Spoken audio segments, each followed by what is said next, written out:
Thank you, folks, for joining us, whether you're here live or you're listening to the replay. We are so delighted by your presence, by your attention. This work, this iconic identity work has been so meaningful to me for, years.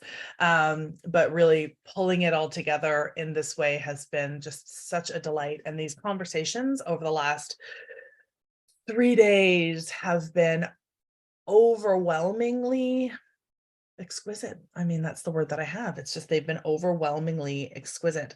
I'm learning so much. I'm getting so much out of each of these different touch points, and I'm just so I've done something right, that I'm able to bring such amazing folks together. So we just wanted to I always like to frame up what these conversations are about.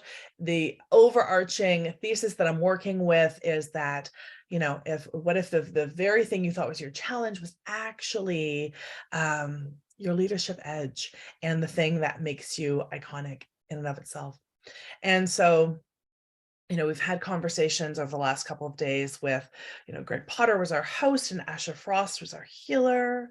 Mara Glatzel was our visionary. Marie Poulin was our maven. This morning, I spoke with Steph Cowling-Rich, who was our sage. And today we have Tricia Bolender be our CEO, and I'm so delighted. And so, the idea is that we put folks that we admire on such pedestals, and I wanted to sort of shorten that distance and offer people the opportunity to connect and learn from folks that are, a degree of separation away, and to be able to learn from these folks. Really, the other part here is so much of these identities that maybe you got when you did the tanyageisler.com/quiz, you did the iconic identity quiz. It's so ingrained in our sense of oh, I'm the CEO. I have to be the CEO in this one particular way. And no, actually, that might be the area that wants focus, that wants attention, but you get to bring in the visionary, you get to bring in the host, you get to bring in all these different beautiful aspects of yourself. But if we don't have those models of possibility, it's really hard to orient ourselves in that direction. That's what we're doing here, is getting you to meet some models of possibility. So house rules as ever, keep yourself off mute. Keep yourself on mute until you have an opportunity to ask some questions during the Q&A section, though we have found historically that folks are a little shy. I mentioned this in the last session that, if we were in a coaching program and I was getting all the DMs, I'd be like, okay, I see the diminishment here. Come on, bring your questions, get yourself off mute, ask the question. But we don't have the same contained presence that we would in a coaching container. So if you are way more comfortable sending me DMs as people historically have been, go ahead and do that, and I will make sure to get your question asked and then answered by Tricia. So we also have Leslie here. Thank you so much, Leslie, for holding up the sides. We have closed captioning available. And go ahead and feel free to share the learnings with iconic identities as the hashtag if that feels good to you. And as ever, I like to acknowledge who I am. I am a leadership coach, TEDx women's speaker.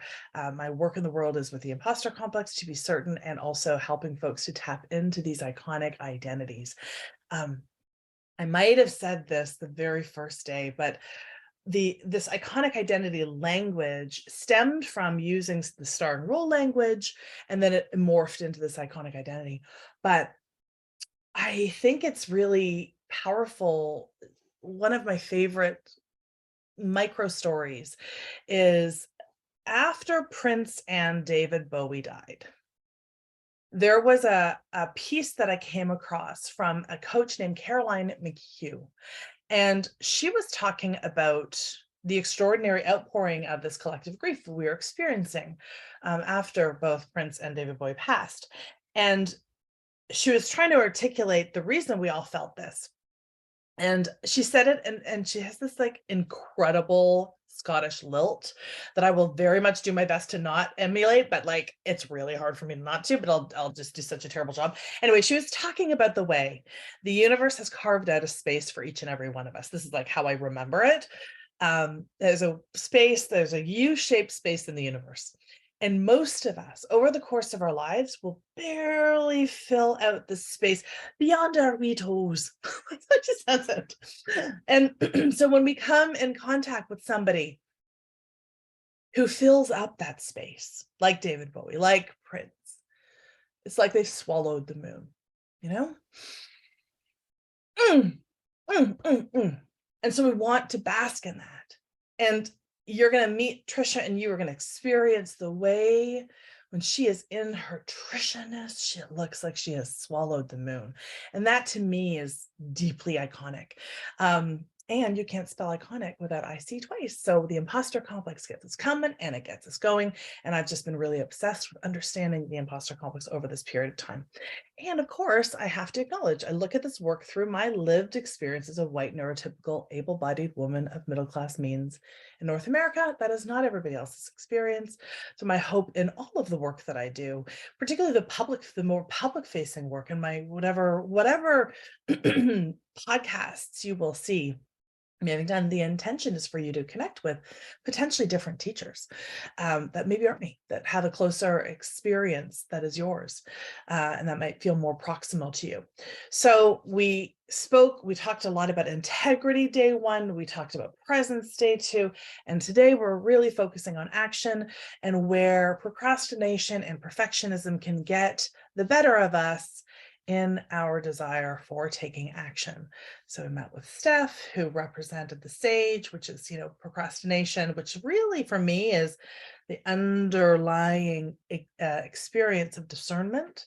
And then of course, perfectionism really loops back into this exquisite value of excellence. So once again, when I think about somebody who to me is iconic in their desire for excellence, looks like the swallowed the moon, I bring you Tricia Bolender.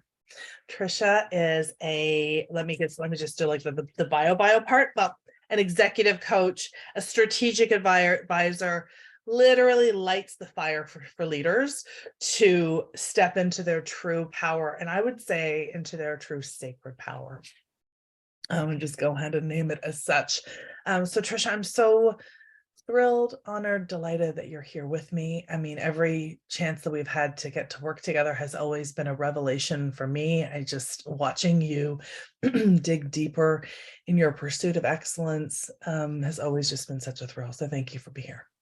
Oh, thank you so much, Tanya. I mean, this is such a gift. And I know you and I, right before this, had said, what is our intention? And one of ours that we share is connection. And so I'm just so grateful for this opportunity to connect with you and with the folks here live and with the folks who are watching the replay. So thank you.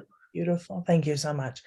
So, let me just say, I've been doing this iconic identity work for a while, matching these behavioral traits of the imposter complex, these places that we want to hide out, these sort of coping mechanisms for quite some time. And when I, named these iconic identities, all along, there have been the ones, I will say that largely, the ones that people are a little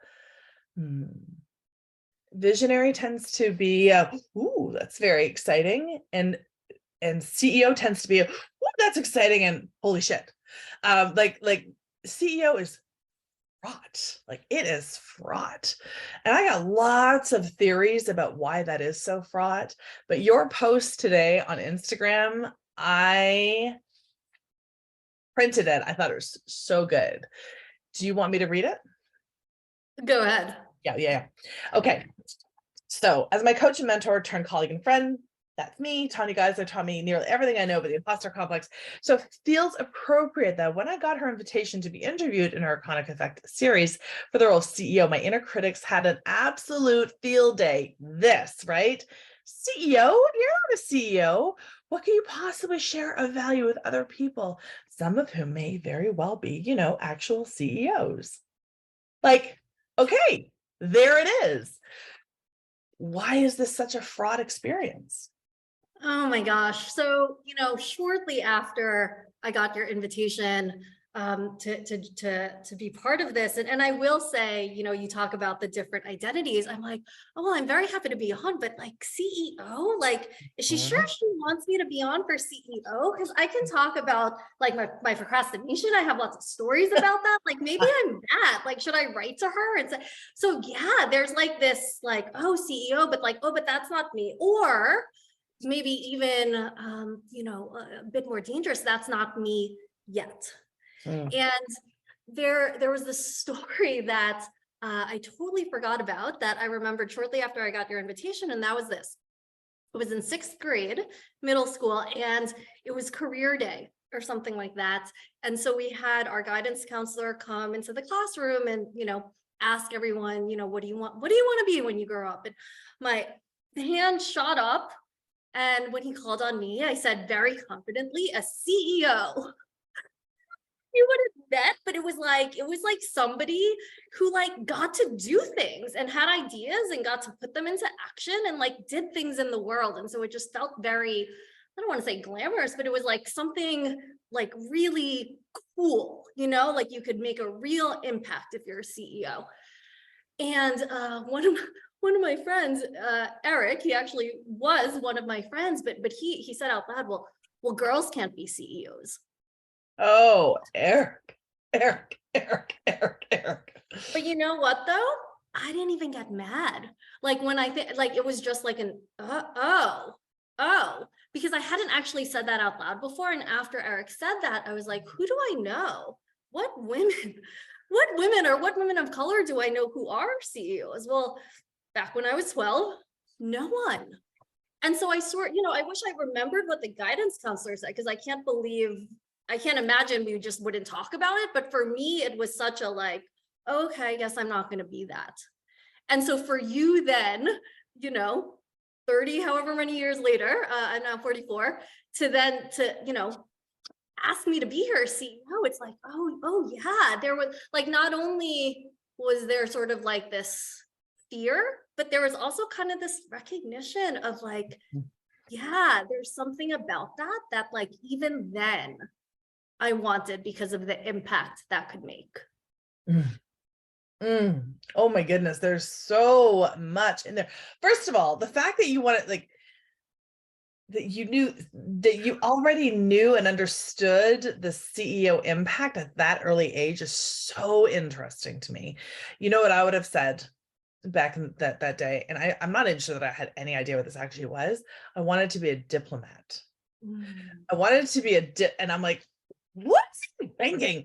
But you know, it was which actually is very interesting in the context of this work now. Clearly the Maven piece, but also the Raven. hosting piece, right? Because the host is my predominant identity. So that's so interesting, but I'm not sure I would have necessarily known, but you knew, and you got that the CEO can create real impact. And what a So question, right? Like, what a question to ask ourselves of what did I want to be before the world told me I couldn't? Mhm. So what about that CEO? So impact was important. What else about that CEO role? I wouldn't even call it an identity, but that role back then, did you understand? Hmm. Gosh, there was, and it's hard, you know, it's hard to put myself back in my 12-year-old shoes, but there was Sure. definitely an element. I mean, impact was it. Like, I think about what I cared about, that, you know, it was, you know, save the whales, save the oceans, like do all these things. And there was sort of this sense of, um, and people in charge could decide to do things. And it makes a difference, you know, bringing this to current day, and I'll just say, and this is just being very, you know, real and honest, but you know, the last 2 days have been really hard, like me as well as, you know, I'm sure everyone here, all of the events in Nashville, like my heart has been so heavy and grieving. And I had a conversation with a friend this morning on gun violence and everything that's happening, and it was a depressing conversation, yes.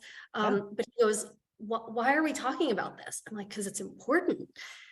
And he's like, but we can't actually do anything about it. And I'm like, oh, yes, we can. And so after that conversation, I went and I, looked and I researched and I looked at all the ways, and, I knew this conversation was coming, and there's this organization called Moms Demand Action. And I was looking at the woman who started this, and Shannon Watts, she's a mother of 5, and she was a stay-at-home mom. And the day after Sandy Hook, she realized we need to take action.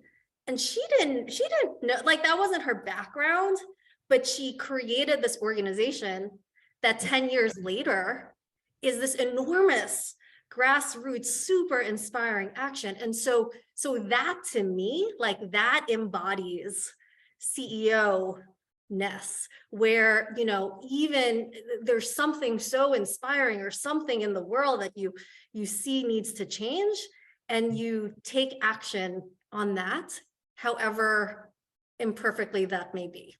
And so anything from like starting that organization, which, amazing, to even just the micro, people like me looking up, what can we do? That's also helping to change the world through action. Yeah. Yes. Thank you for naming that and naming the complexities of the lived day-to-day that we are inside of right now. And when you talk about the CEO and, the impact, I heard decisiveness in there as well.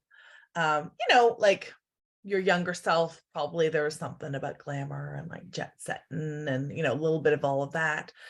But I also heard, if we distance ourselves from that CEO, then we also distance ourselves from responsibility, Mm-hmm. and we advocate it, we abdicate our own power. And I feel like the CEO, the ways that we resist it have everything to do with our lived experience with what power looks like, abuses of power, power over, dominance, all of those things that we are actually actively trying to collectively, I say we here in this, the framing of, the context of the people that are going to be paying attention to this.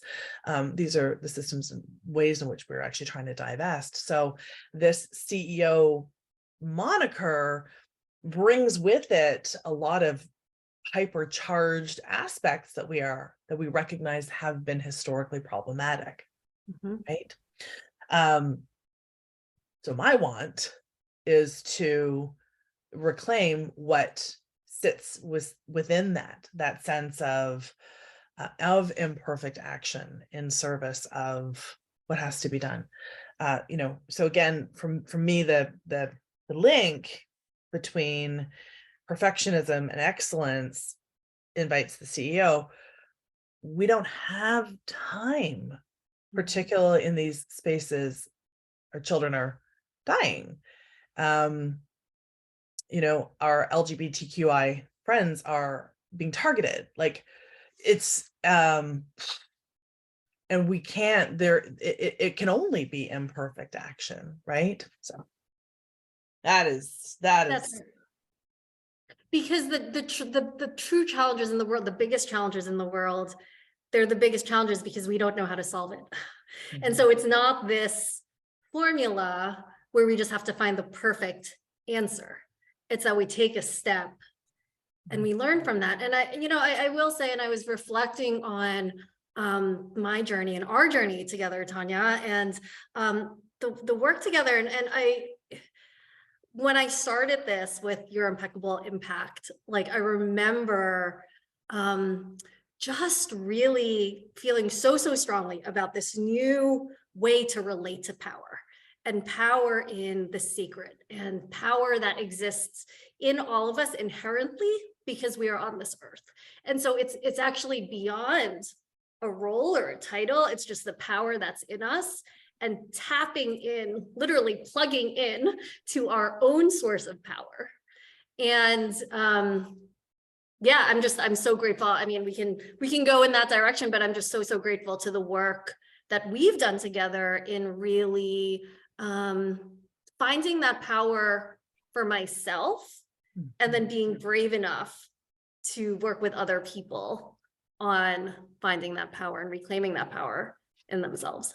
Well, let us talk about how you tap into how you tap into your power and how you invite others to do so as well. Yeah, I think it goes back to what you were talking about before when we entered this conversation on the part of us that we feel most. I mean, you didn't use the word shame, but the part of us that we feel we have to hide Mm, or, is not, quote unquote, good enough.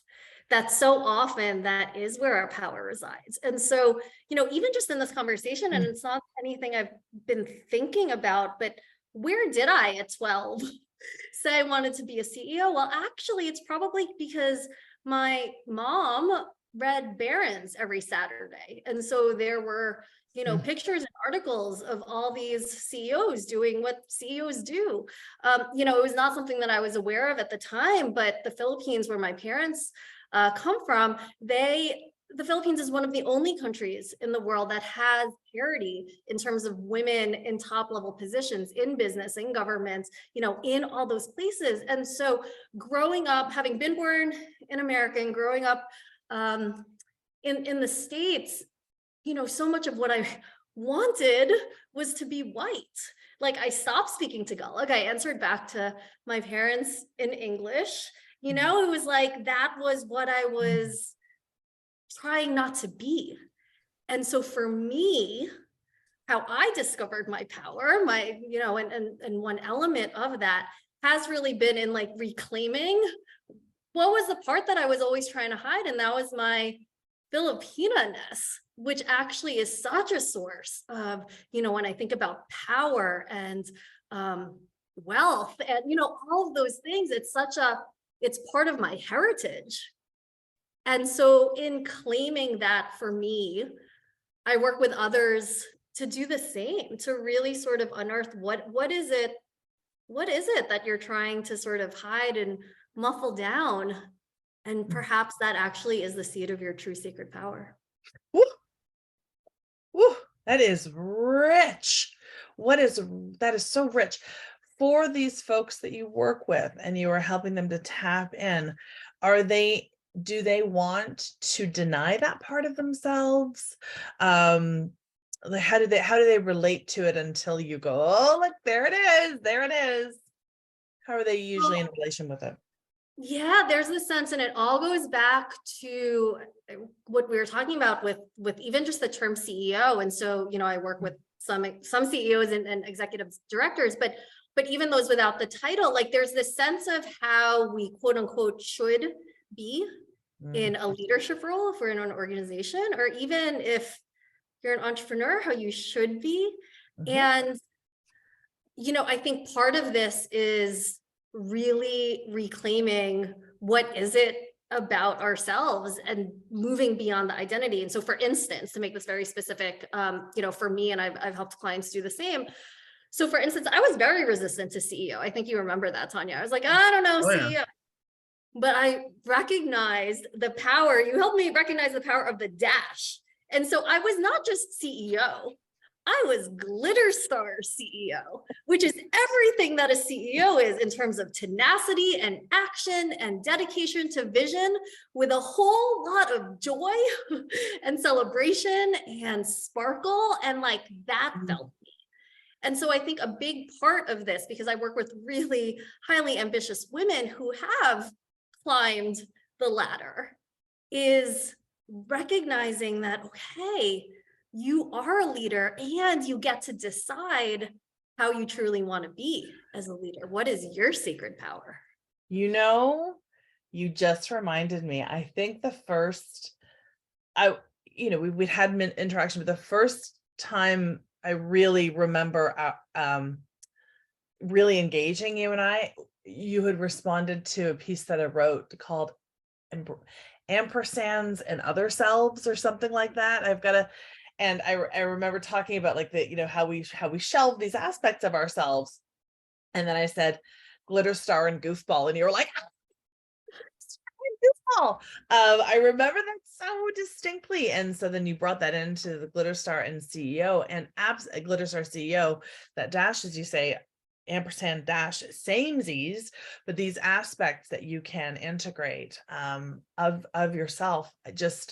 That's so beautiful and so powerful. And I wonder why I wonder why we think that we have to shelve these parts of ourselves. Like, what do you like? I think we can make it up, but what do you see? Why do we shelve these aspects? Well, for the same reason I was a huge perfectionist, because it was safe to do so. Yeah. Like when I reflected on what was it that made me such a perfectionist, like what drove my perfection, which, as you said, the flip side of that is excellence in the CEO role. But for most of it, it just felt like a big like prison of perfectionism. And that definitely had to do with, well, if when I was younger, like, well, if I'm perfect, I'll be loved, I'll be accepted, I'll be safe. And then as I grew older, it was like, well, and then started to identify with the imposter complex. It was like, well, if I'm perfect, no one will know I'm an imposter. So Mhm. I'm just going to stay being perfect. And I think that's the same reason we start to cut off these dashes. Look, I'll tell you. So I have two kids, a 7-year-old and a 3-year-old. And it was just Carnival here in Europe last month, last month. And my daughter put on, her outfit, and I'm like, oh, well, what are you? And she was like a princess, unicorn, ninja, something else. Like she was like all those things. And it's, and actually it's a very adult thing to be like, well, no, but choose one. Like, are you a unicorn or a ninja? Like, no, I'm all these things. And so we start off as that, like we're all these things. And then, I mean, I can't speak for everyone, but I know for me, I started to cut off those things at the edges that just made me feel like, oh, well, maybe I won't be accepted. Maybe I won't be loved. Oosh, oosh. When my kid was in grade 1, they had her teacher was really interested in my work. I was a coach at that time, and so he invited me to come in and talk to the kids. And I knew how to talk to my kid. I didn't know how to talk to a bunch of kids, so I did the worst job in the world explaining what I actually did. But I brought in, like, I was like, metaphorically, it's so clever, but of course they're like, what? I brought in a stick and I was like, okay, so really my job is, you're all so perfect exactly as you are. You have no idea how like divine you are and just magical you are. They're like, yeah, we do. Like, what are you talking about? And I said, bad news. As you get older and older and older, we start to like create these, all this what's it called, bark around us. And so my job is really helping people to come back to like where you are. And they're like, that just seems really inefficient. Like, just stay a kid. I'm like, I wish. But yeah, that's exactly it. And like, and what the way you said it at the very top, um what a great question to start with. Like, who was I before the world told me who I needed to be? That is just the most powerful. And I honestly say, I will just say, I love watching you parent and love your kids into their, and into accepting their greatness, not loving them into their greatness, accepting their greatness, like recognizing that is, yeah, that's it. I also really appreciate that you named the safety that we feel like perfectionism affords us, the love we feel like it affords us. And it's so interesting to think about the projections. The paradox of perfectionism is that then we get these projections where people feel like we aren't relatable or human or um like, it's like trying to grab a perfectly polished sphere. It's like, it's slippery, right? It's hard to like grab hold of. So something that has undulations and like crevices, you can hold on to that. But there's this, we think that being perfect, we will gain all these things that we want, but actually that perfectionism can really divide us or keep us separate from one another. That's what you found too, right? Yeah. Oh gosh, absolutely. I mean, you brought up my kids, and for my first, it was a long and very lonely fertility journey of, multiple rounds of IUI and IVF. And I didn't tell anyone. Like I mean, my husband and then eventually my parents, but like I didn't tell my best friend even. And it was in this like, oh, I mean, the thing with perfectionism is it's such a fine line. And as soon as you step off it, it's just perfect or it's failure. And so it was just failure. I was a failure. That was my perception, right? And so we talked about our intention for this conversation to be one of connection. And I mean, when I think about that, like going through those years of really vulnerable years in my life, but just without any connection, because there was this need to not be a failure, i.e. be perfect.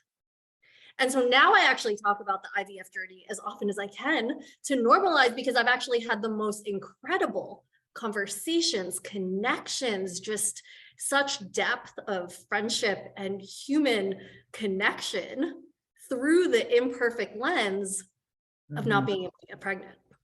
And Wow. so that's the trick, Yeah, right? that's Like our saboteurs tell us, well, be perfect and then you'll be loved. Well, but true belonging, like the connection actually comes from our imperfection. and the saboteurs come from white supremacy culture There we characteristics, go. come from patriarchy, come from capitalism, right? Like all of these things collude into assuring us of all of this, and yet the great paradox is that it separates us. That is super, super, super powerful. And the lies of the imposter complex actually overlay almost so specifically with white supremacy culture characteristics. The first being perfectionism, also only one right way, also either or thinking. So I'm either a success or I'm a failure, right? That's the John Lennon quote. So famous. He so famously said, part of me thinks that I am a complete loser, and the other part of me thinks I am God Almighty. Woo! Right? It's that. How do you work with, okay, so I don't want to ask this. So you work with CEOs, you're CEO archetype, your CEO identity, you are a CEO of your own organization. How do you work with your CEOs when they are showing up with imposter complex, or when they are showing up with their own particular brand of inner critics, or who let me be the CEO of this organization? How do you help them tap into their worth, their power? Yeah. Well, so much of my work builds off of your incredible work. And so a lot of what I do when I work with individuals and leaders is helping them tap back into their reverence, their Mm, integrity, mm, and action. And mm. action usually isn't sort of what people are having trouble with, but action seeped from integrity and reverence. Whew, that's something totally different. And I will say that reverence, like that is the piece. And for some people, the word reverence really, that really resonates. For others, it's self-empathy. I mean, I'm not partial to the word, but what I mean is like deep, deep love for who we are. Mm, And I, like you, work with many people, powerful individuals who are experiencing imposter complex. And so, when I first started this work of coaching, a lot of what I did was to work with individuals and leaders on really, really having them see that they're enough, and they're worthy. But where it really got to the next level, first with me and then with my clients, was, I went on this whole journey to feel like I was enough. And at the end of that journey, which really is just beginning because it's a spiral, I realized I'm actually so much more than whole. I mm, am holy. mm, And so that's really where sacred power was born. Like it's actually, there's holiness in our power. in our light, in the impact that our power and our light can bring to the world. And so again, with some people, these words really resonate, with others not, but the idea is the same, that there is this, for so many of us, the missing key is reverence. Is amazing to me, the you know, and it won't thank you, so exquisite.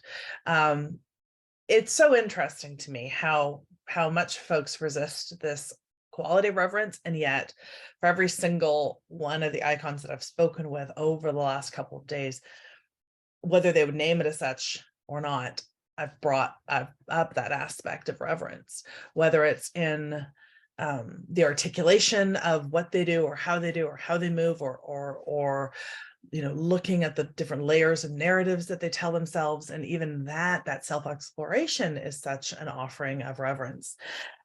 You know, I just really appreciate the way you tap into that integrity piece, to the reverence, and then to the action. Action is very seldom the place that I'm paying attention. I mean, I'm paying attention to action, of course, but for me, I follow, I think a little bit more the liberatory consciousness model of Barbara J. Love's work, which of course was through the social justice and racial justice lens, but looking at, you know, we have some awareness, and then we must do analysis, and then we can take an action and accountability. I think we over-identify with that action piece, and that can get us into so much trouble. And that's where the hustle culture aspect comes in. It's like, oh, there's a thing, let me fix it, rather than doing that analysis. And that analysis, again, I feel like there's so much reverence in that, like this awareness of the challenge or the problem is actually worthy of this deeper exploration before we just jump into the quick fix, or even the, well, that's done, right? Like, that's not, I don't think that's what we're here for. So I absolutely I'm with you on that it's not often the action that is the biggest deal.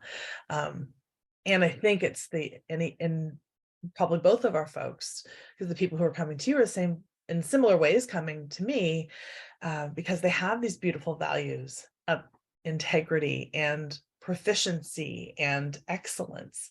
So when they feel out of integrity, that's the suffering, right? Like, oh my gosh, I'm not honoring my word to myself. I'm not showing up in the authentic way I want to. I'm not being loyal to the vision that I have actually said is deeply, deeply important to me. So, whoa, absolutely, completely understand that. So how do you inspire folks to, or how do you help folks to take those imperfect actions? I guess the question that I'm always wondering is, and you know, we kind of touched on this earlier today when we were talking about procrastination, how do you know when you are ready enough to do a thing? What are your metrics of enoughness, like ready enoughness? And I know that that's a ridiculously big question. It's contextual, all of the things, but like, what's your own sort of rubric that you move through? So first off, I just want to say that even that term, Tanya, guys learn, every time I hear ready enough, I always think of you. Like, even just that term for me inspires me to action, because it's like, I feel ready enough. You know, you're right. It's highly contextual. I can tell you, for me, since I'm always sort of my own client first, Yes, ma'am. and Hester, you know, the work we did together and launching Sacred Power as a group coaching program, you know, when I did, it happened. You know, I started working with you, Tanya, when I was 40, and that year was a really pivotal year. My daughter, Ava, was born that year, and my mother-in-law passed away that year, just a few months before meeting Ava. And so it was just such this sense of, life is precious, life is impermanent. And man, perfectionism, like all the things that seemed so important to get absolutely perfectly right, it just, you know, I don't want to say that it neatly just fell away, but I cared about what I cared about so much more in that context. And so, I know that's very individual for me, but I really try to work with people around like, what's their why? Like, why does this matter? Like, why did you hire me? Like, why? And we start to see that so often for many of us, again, perfectionism, it's this like shield, this armor, and it's actually protecting a very young version of us. And so a lot of the work that I do, because I know how much it's helped me, is around safety. And so when you ask, how do you know you're ready enough? For me, a lot of it is really questioning, like even just like, what's the worst that could happen? And like, how can I make myself feel safe? And so a lot of this is the inner resourcing to then take the next step. So much goodness in that. I don't know that I knew about the timing, because for me, this work originated when my daughter was born and my mom passed away. No. Oh yeah. Oh, Life I is had short. no idea. Wow, that's super. I just got chills. Yeah, I hired you 4 months after my daughter was born, and then launched Sacred Power 2 months after that. Woo! That is again another ribboning through. That's we talked about this with Steph too, about the preciousness and the of life. And I will say, I'm going to ask this a little bit differently, because I feel like I'm going to lead the witness here. I'm going to ask it anyway. One of the questions I often get asked, particularly when I'm doing speaking gigs and taking the stage, people are very interested and curious how my work has morphed some, or how I'm seeing the imposter complex differently through the pandemic. And I know it's like, we're still talking about that. Yeah, we're still talking about that. But like how I've noticed these behavioral traits sort of, exacerbate or decompress or whatever. And I will say, when people say, how's your work changed? I will say my analysis has gotten a lot deeper. Like I used to see the imposter complex through everything and anything. And now I definitely see it through the lens of different people's lived experiences, how it's impacting them at very different intersections. So the depth of my work and the depth of my analysis has certainly, how else would it, evolve? It would have to deepen. But I definitely, as you name the perfectionism as kind of a choice, like, life is short. That's a thing that I definitely recognized inside the pandemic, when we were in such a, like, what's up, what's down, what's up, what's down. Like, I've definitely saw perfectionism taking a back seat, to the other behaviors, I would say. I also saw boundaries getting a lot stronger and people pleasing dying down a little bit. Those were not the things that people were leading with as much. Procrastination maybe a little bit on the up, and then maybe a sense of diminishment, like people kind of hoarding their better ideas. How about you? How did you see people's behavior shifting in terms of these conditions or attributes or coping mechanisms over the course of the pandemic? How did you see people shift? Yeah, gosh, I love that question. And it's so interesting, just to note that the Sacred Power group coaching program, the beta was right before the pandemic. And so it actually ended.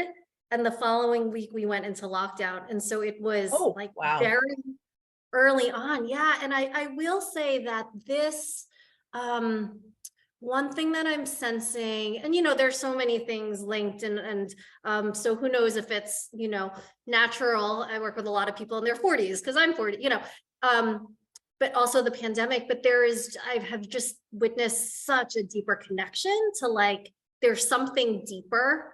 So much of my work is rooted in spirituality and divinity, and something larger than us. And I was really just kind of like coming out of the closet with that when this all Yeah. started. And we just found, I don't know if it was because of the pandemic, but certainly through it, just like so many more people also starting to connect Yeah. spirituality to their work and meaning and uh, purpose in a way that I don't remember since my 20s when we, yeah. graduated college and, saw that. That's that's so interesting. And I had lost sight of that timing. Yeah, that's right. That is right. So is perfectionism something that you are continuing to work with? Like, how do you catch yourself when you find yourself in any of your perfectionist spirals or You know, roadblocks? I will say, so the last time I talked about perfectionism on a podcast, it was a couple years ago, and I called myself a recovering perfectionist.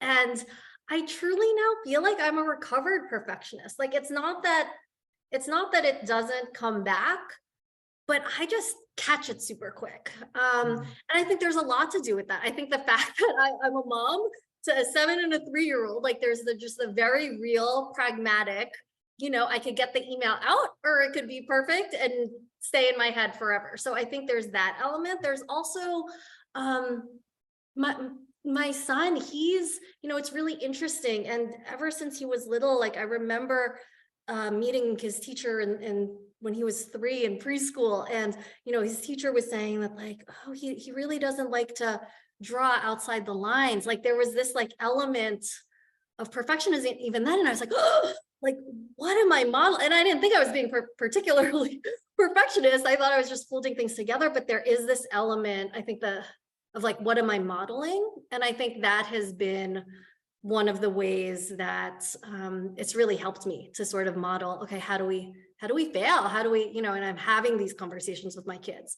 And so if I don't want to be a hypocrite, then I have to do it too. And I think, our children can be our greatest teachers. Mine certainly are. 100%. I think too, I mean, I would definitely agree with that my child's been a great teacher. I think entrepreneurship is also a great teacher because, so many different ways. Sure, there are models of ways to do things, but we're never going to get it all right. And I recognize that, or all right, like everything that I just said there would have been air quotes on that. Because I remember, I think it might have even been the same teacher had asked me to like cut little words out for something. And I remember thinking, just like, your kids teacher, like drawing outside the lines, I remember thinking, are these perfectly straight? Like I went back to being a child. Here I'm this like powerful woman running this powerful business, all this stuff. Like I make decisions every day. And I'm like, oh, am I doing this right? Am I doing this right? And it was so visceral.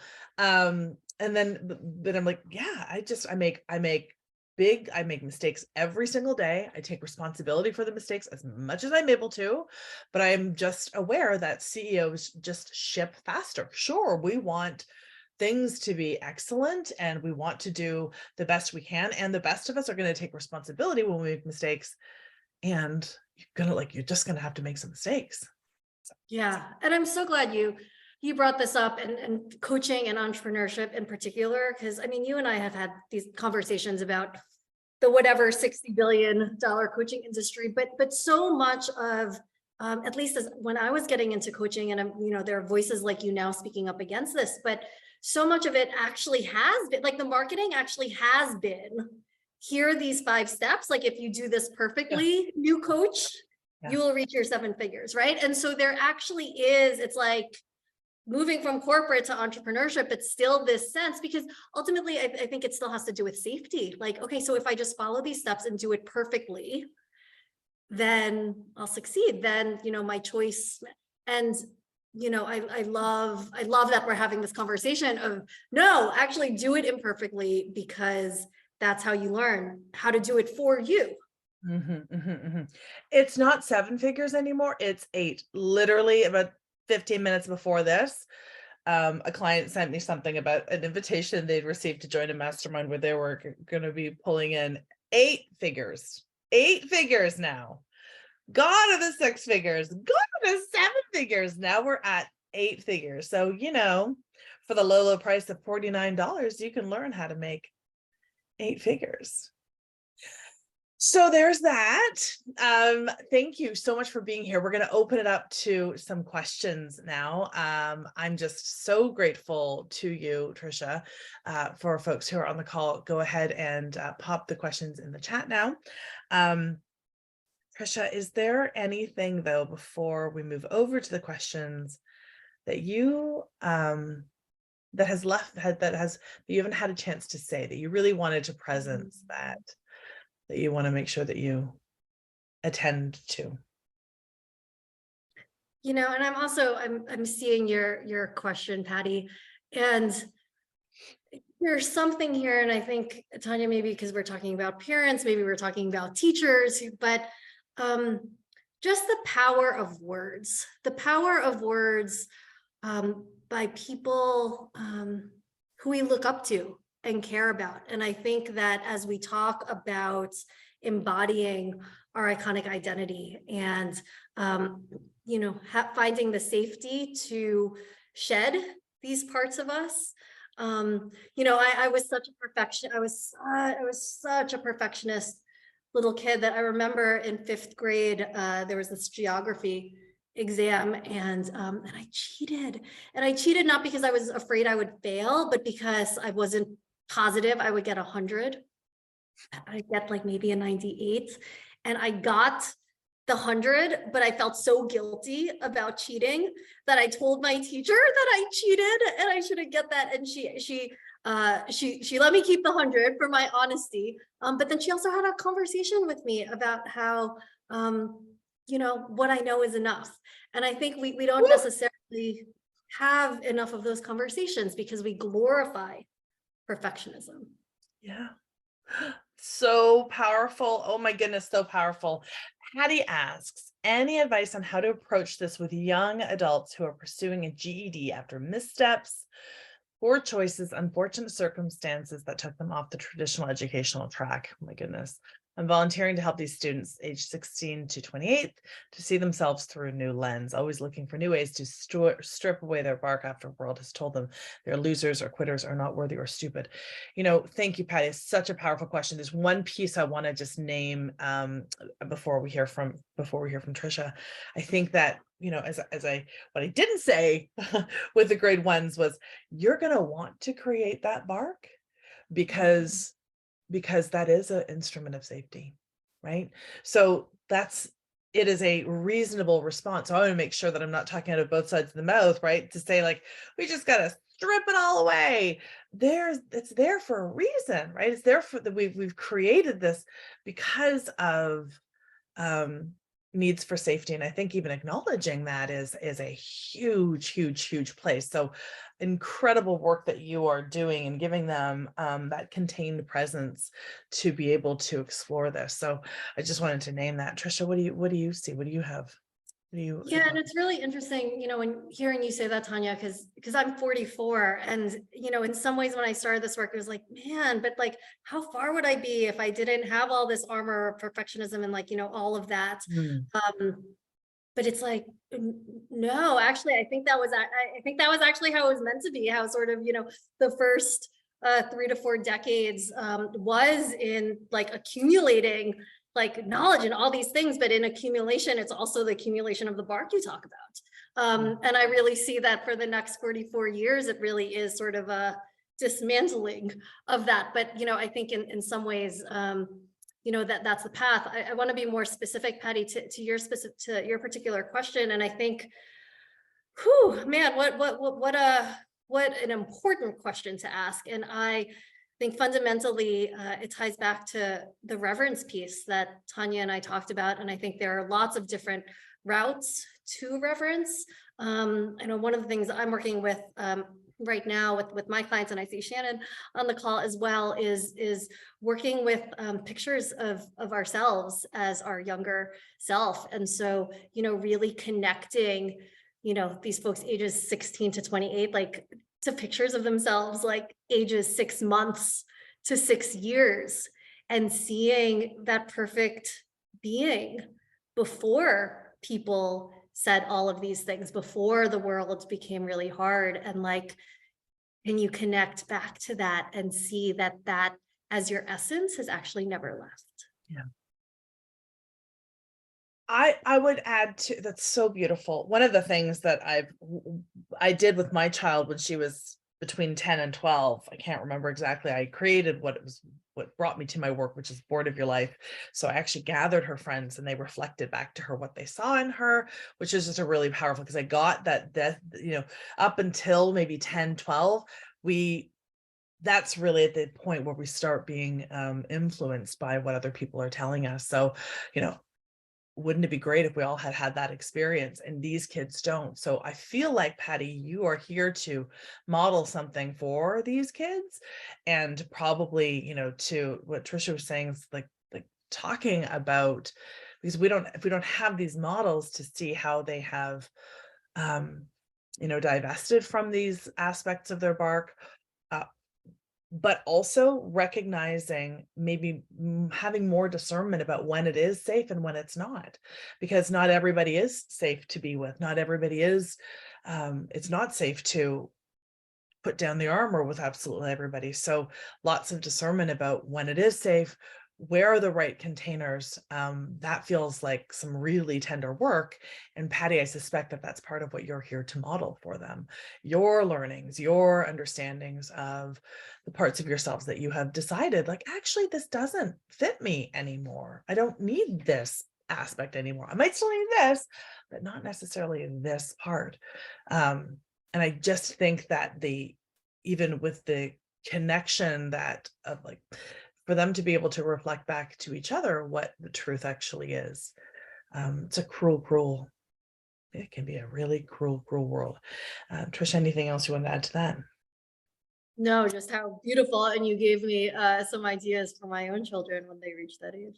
Oh my gosh, let me, like, seriously, I will send you the clip. It was so, honestly, there was a time that she was having a really hard time when she was about 13 or 14, and one of the exercises she pulled was I had them do a sort of a vision board on her behalf. And so I just kind of, I think I can say this. I walked by her room and I saw her just like that, kind of basking in it, these reflections. They don't necessarily feel like her truth, but they definitely felt like gifts that she was able to receive. I just think that is the power in the reflection and in the noticing.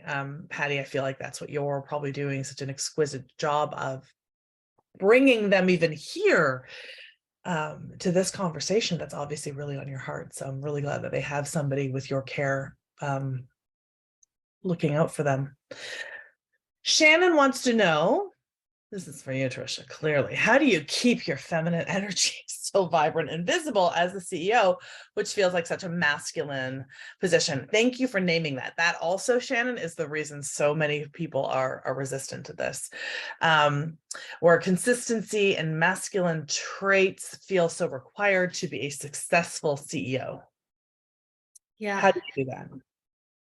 It's a great question, Shannon. So one of my mentors back from in my 20s has been Jacqueline Novogratz, who heads Acumen Fund, and she comes from the world of banking, and she's developed essentially a venture capital fund for the world and social impact, to use businesses to help poor people. Sorry, that was a very long-winded introduction that didn't do her justice. But the reason I bring up Jacqueline is I had come from the world of business consulting. And so I was one of the few women, this was right after college.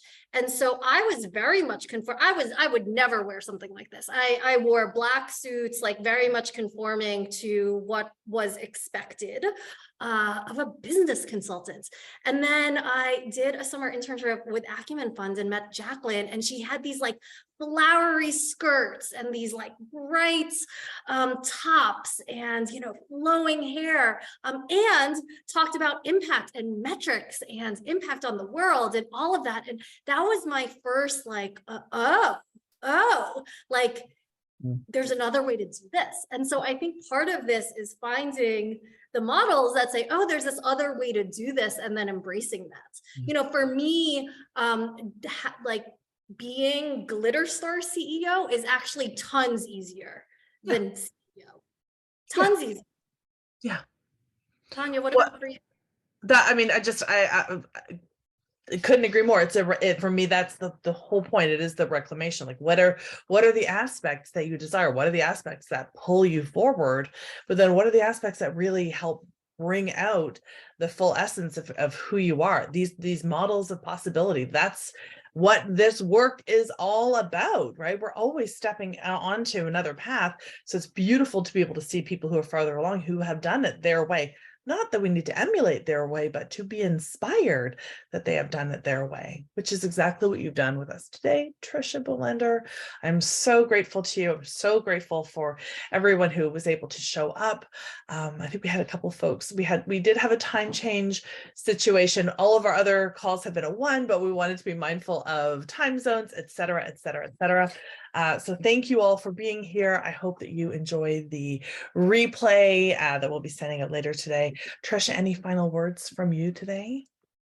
Just so much gratitude. My heart is feeling so full and my cheeks hurt from smiling so much over this last hour. Thank you so much, Tanya, and to everyone who joins us. Thank you for your work, and thank you for our work. Thank you for stepping into the Archonic Impact when you did, and even the work that we had done even before leading up to that. Anybody interested in hearing more about that, Leslie will pop the link in the call and you'll get more information in the replay.